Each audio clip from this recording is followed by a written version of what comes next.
Y este aplauso que recibe de prestado, en el viento escribe, y en cenizas le convierte la muerte, desdicha fuerte.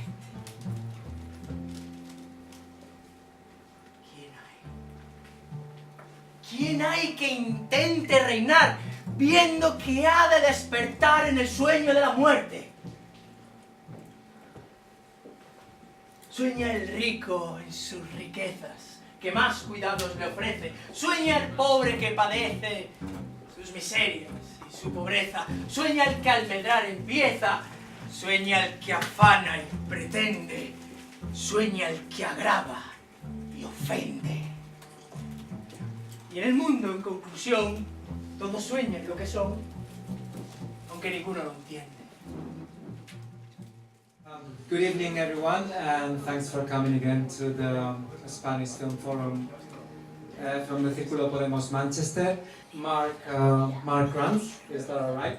Who is actually an activist, a local activist involved in the so-called anti-bedroom tax movement in Manchester. So hopefully he will be able to explain to us tonight. To Spanish people will be sort of something similar to what the Plataforma de Afectados por la Hipoteca is doing, or Stop Desahucios in Spain.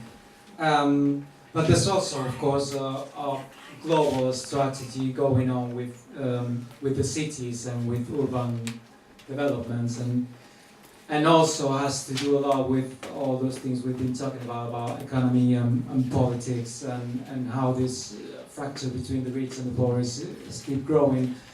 And tonight we have another guest with us, which is Rodrigo O'Malley, who is an architect that's been 3 years working in Manchester, am I right? So hopefully we'll be also able to speak about how this economical condition is affecting architects to be able to develop sustainable designs and sustainable cities. My name is Mark Krantz, and I'm active in Manchester over housing question. And in England, this is around the bedroom tax. And the government thought that they would not fight back, but we have had a long fight back of the bedroom tax campaign. In Manchester, we have had 15 marches and demonstrations.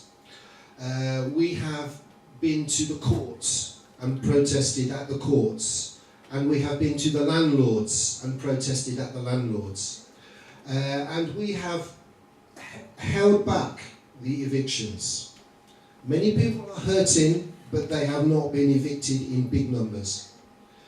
The second thing I wanted to talk about is something that has happened more in London. In the north, it is the bedroom tax that is a big problem. But in London and the south, it is more rents. The rent goes up and up and up, and the big money, the millionaires, they want to buy all the property, kick out the people, and then make millionaire houses. And we had 2 very successful protests in London with mainly mothers with their children. They were going to be kicked out of their estate where they had lived to make for property developers. And they had big protest and a march, and they said that they would not move, and they have won their campaign, and they have been told you can stay. So I'll just end just by pointing out our poster here. No evictions, axe the bedroom tax. Only someone who is a Tory in England could think of a bedroom tax. You pay more money for extra bedrooms. Build more houses.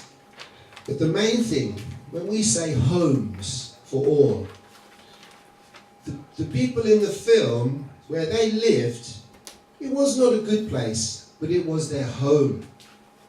And we say that everyone has a right to a home, not a mansion, not a second house, but a home. And I think that is the sort of nicer homes that we could have in cities is maybe what you will talk about. But we do know that in Spain you have big protests to stop eviction. Our struggle here is the same sort of struggle. Your struggle and our struggle are one fight. For 8 months now, but it looks as there's more shopping and retail development than you could expect from other kind of strategies, such as refurbishment or urban developments and so on. Mm-hmm. Well, I suppose, and again, it's a generalized process that's happened all over the world, and that really kind of one of the economic drivers of cities is retail.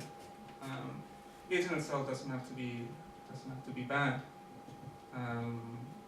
It can create employment, and if it's well managed, it can actually activate cities. It is true that there seems to be a movement towards kind of the generic city, where every city seems to be one and the same. But I think it's part of an ongoing process. I think cities are very resilient, and if you look at what's been happening in cities in the past decades, you realise there's a whole tour de force and a huge load of changes that are occurring all the time. It's actually what you see on the film. The cities actually eats people, and cities are very organic and are very dynamic.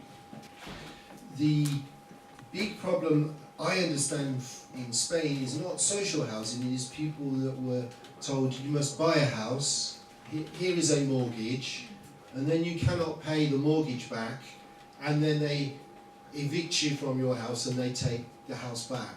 And you keep paying the mortgage. And you carry on paying the mortgage for a house that is no longer yours. I mean, we think this is incredible.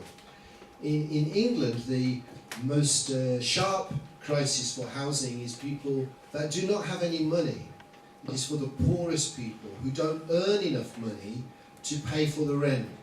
In Britain, 1/3 of all people working have to get help with their housing because the wages are so low. And this is the social sector that you talked about, and it is getting smaller and smaller. And although there is talk of there must be social housing, there is no interest in building social housing because the people with the money, they want to build housing to sell for investment. City, whether we like it or not, does grow through private investment. And it always has done, and it always will. I mean, what the public authorities have to do is to somehow manage that. And planning actually is just setting the conditions by which someone who has money, who owns land, or has the capacity or ability to develop it, has to be somehow controlled by the public authorities. I think, in talking about cities, every city is divided between the richest people, the millionaires who have those rich shops and the expensive cafes and the expensive homes. But inside the city there are many, many poor people who do the cleaning. They work in the bar, they do they clean the streets, they work in the care homes or in the shops. And the people who are low paid cannot afford to live in the city. And this is very much in London, but it is also here in Manchester. The city centre of Manchester has had millions of pounds invested. There's all of these new buildings, fantastic. But if you go 1 mile in any direction, very great poverty in Manchester. 1/3 of all children are below the poverty line in Manchester, one of the highest levels in the country. People you see in Manchester are sleeping on the streets, are homeless people. This has doubled in 1 year. It has doubled because more and more people are desperate and have nowhere and no one. So I think on the question of how we have a better city, I think we could only have a better city if we bring the division between the 1% and the 99%, we need to, bring it, level it down. We need more equality. Make cities. I think actually the people who do the work of what make the cities, private investment, where are they getting their money from? What is this money? And actually it's the ordinary people who are making the houses, or who are doing the work and are doing the important jobs which are what making a city. And this is the myth that they're always telling us, that private investment, we need to rely on the private investment.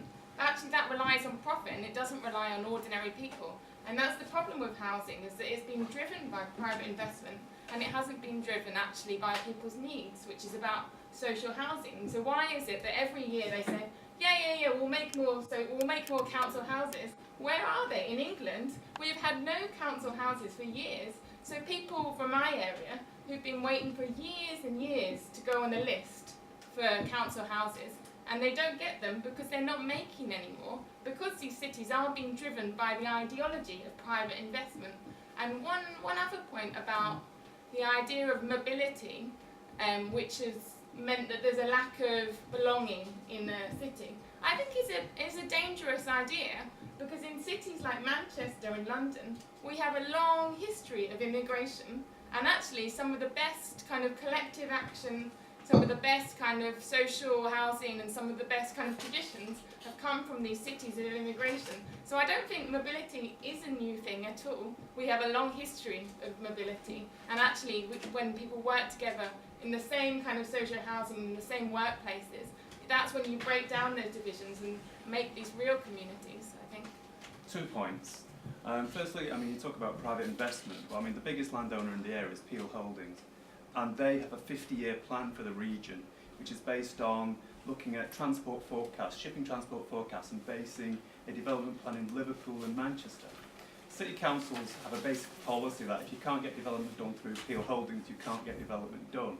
I think you're probably well aware of Peel Holdings. Yeah.